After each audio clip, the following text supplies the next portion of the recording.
RPSC का calendar जारी होगा, वार्षिक कैलेंडर पहले भी होता था।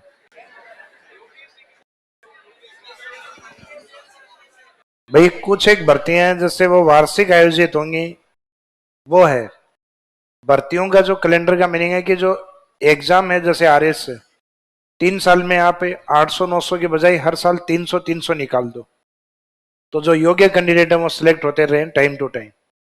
और 3 साल बाद में समझ 3 भर्तियां देके समझ में आ जाता है कि आगे देनी है कि नहीं देनी। या हो सकता है कि जिस जो हार नहीं मानने वाला है, जो एज होगी तब तक भी हो सकता है लास्ट में जाते जाते भी सिलेक्ट होते हैं। तो मीनिंग ये है कि यहाँ पे भर्ती है वो 3-4 साल में, जो बड़ी भर्ती है वो एक बार आती है। तो समस्या है कि इनको ईयर टू ईयर किया जाए, तो वो ईयर बाई अगर कैलेंडर जारी होता है तब तो है फायदेमंद। बाकी आरपीएससी कैलेंडर पहले भी जारी करती थी, वो कैलेंडर ही अगर जारी करे तो कैलेंडर तो अब भी जारी होते रहेंगे। तो इसका मीनिंग है कि आरएस के भर्ती का हर साल कैलेंडर यूपीएससी की तर्ज पे किया जाए, वो मजे वाली बात है। तो वो करेंगे या नहीं करेंगे तो आने वाला टाइम ही बताएगा। भाई बजट में सारी चीजें अनुमानित होती। घर से आपका बजट आता है तो आप सोच के चलते हो इतना मकान वाले को देता हूं, इतने में ये करूंगा, इतने में ये करूंगा, और अचानक वो बजट कई बार आपातकालीन स्थितियों में काम आता है आपके। भाई कहीं काम कहीं और लेना था, काम कहीं और आ गया।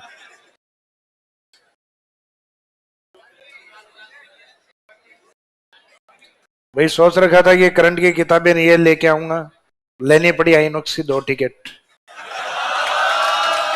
बिगड़ गया बजट। मीनिंग है गवर्नमेंट के सामने भी ऐसी कई चीजें होती हैं कि बजट रखा तो होता है, तो बजट आगे आने वाले वर्ष के लिए अग्रिम होता है बजट। अब वो खर्च किया जाएगा या नहीं किया जाएगा वो सिर्फ एक पेपर वर्क है। अगर गवर्नमेंट ठीक से इंप्लीमेंट कर देती है तो रिपीट होने की पॉसिबिलिटी ज्यादा होती है गवर्नमेंट की, और इंप्लीमेंट ठीक से नहीं कर पाती तो बाद में 5 साल बाद हमें पता है हमें क्या इंप्लीमेंट करना है, कि कमल पे दबाना है, एक हाथ पे दबाना है, झाड़ू तो भी नहीं है ये अपने आएगी।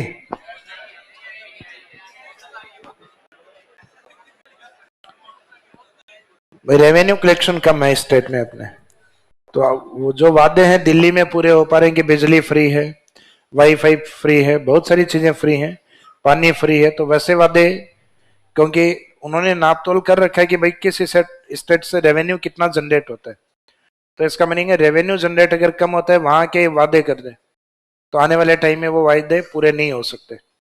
तो इसका मीनिंग है कि आम आदमी पार्टी के जो वादे किए हुए हैं वो लगभग उन स्टेट के लिए तो ठीक है जहाँ रेवेन्यू कलेक्शन काफी अच्छा है, जैसे दिल्ली, पंजाब, ठीक है उनका।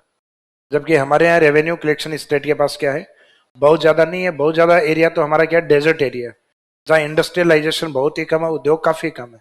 उद्योग को लेके हम बात करते हैं तो ज्यादातर अपने जयपुर और अलवर, मोस्टली यही एरिया ही होता है अपना। 70-80% इंडस्ट्रीज अपने मुख्यतः इन 2 डिस्ट्रिक्ट के अंदर ही है। बाकी जिलों में उद्योग हैं बहुत ही कम या सीमित है। तो लास्ट में